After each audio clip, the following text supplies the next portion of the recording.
Ever wonder what it'd be like to play as Link in Team Fortress 2?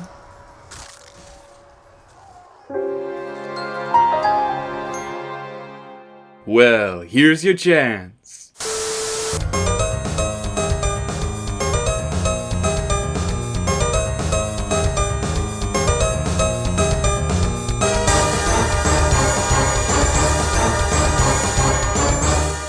In the excitement I have in the wake of Tears of the Kingdom, today we're going to be analyzing the character of Link from the Legend of Zelda series, and we're going to viably build a loadout designed to emulate him in TF2. Three things we gotta tackle: class, cosmetics, and weapons. We want to capture the essence of Link, from what he looks like, his skills and abilities, and the way he would play. To begin our Badlandian cosplay of the Hylian hero, we need to choose a class for our faithful foundation, and god damn have I never been more split on a decision. Both Demo Man and Sniper have huge arguments as to which better would serve the base for Link's cosplay. To be honest, you could use either, but I'm only gonna pick one, and I think I'm gonna go with Sniper.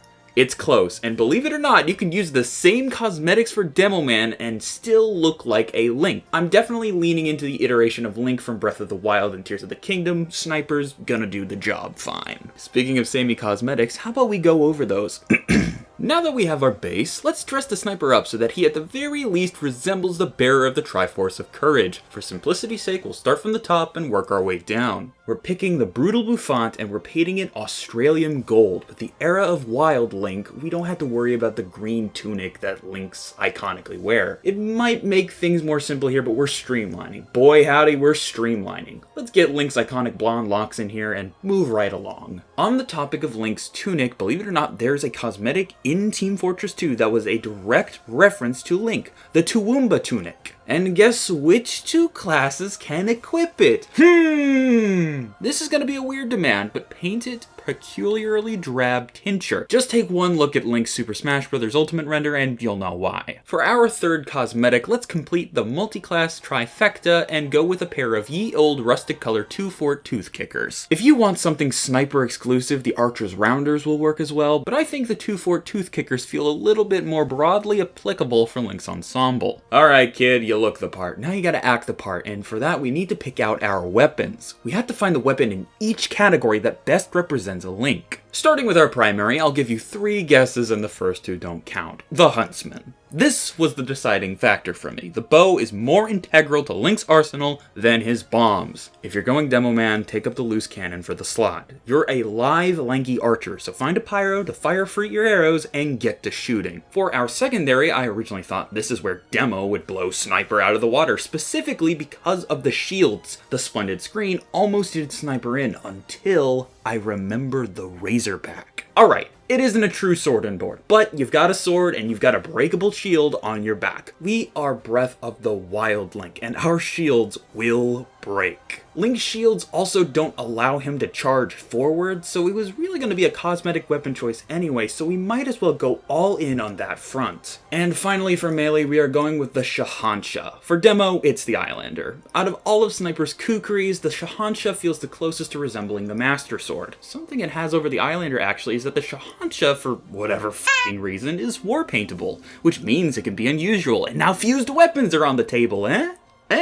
Okay, the Islander totally looks more like the Master Sword, but we're making concessions either way, so deal with it. On the rare occasion you are playing Manpower, please equip the grappling hook for your action slot. That's a hook shot. And there we have it. That's how you build a Link loadout in TF2. Real quick, let's go over the pros and cons. You are not beholden to staying in some random perch far away from the action. The Huntsman is the closest thing that Sniper has to a subclass, and I'm gonna be honest, I really enjoy it at times. With Link's bow, you're able to be more mobile, more vigilant, and more quick to action. While important to keep in mind you're still using projectiles, the Huntsman allows you to quickly fully charge your headshots and body shots more consistently than any other rifle. You're allowed to focus on the action rather than paranoia. The Razorback allows you to switch off that part of your brain that instinctually forces you to look behind yourself every 5 seconds. There is a slight bit of relief in knowing that for at least once in your life, you're immune to trick stabs. All this is great, But let's move on to the bad stuff. My biggest complaint with this loadout is the Shahansha. While it isn't the worst kukri, it is aggressively mediocre. It refuses to supplement the offensive playstyle of the Huntsman by being weaker up front. The Huntsman does not need a stronger backup weapon and a weaker frontline weapon. If it wasn't for the cosplay, I'd say stick with the stock kukri first and foremost, and the Bushwhacker if you're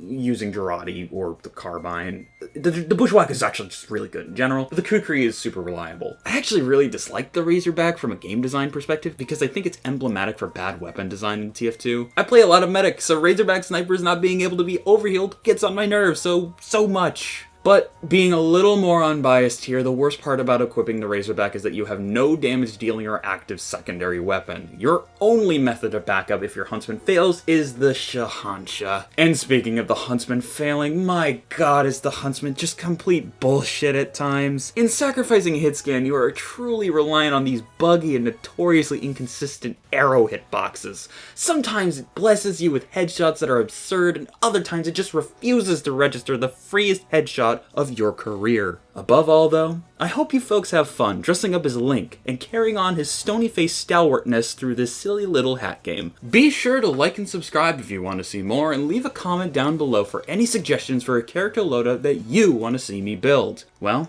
until next time.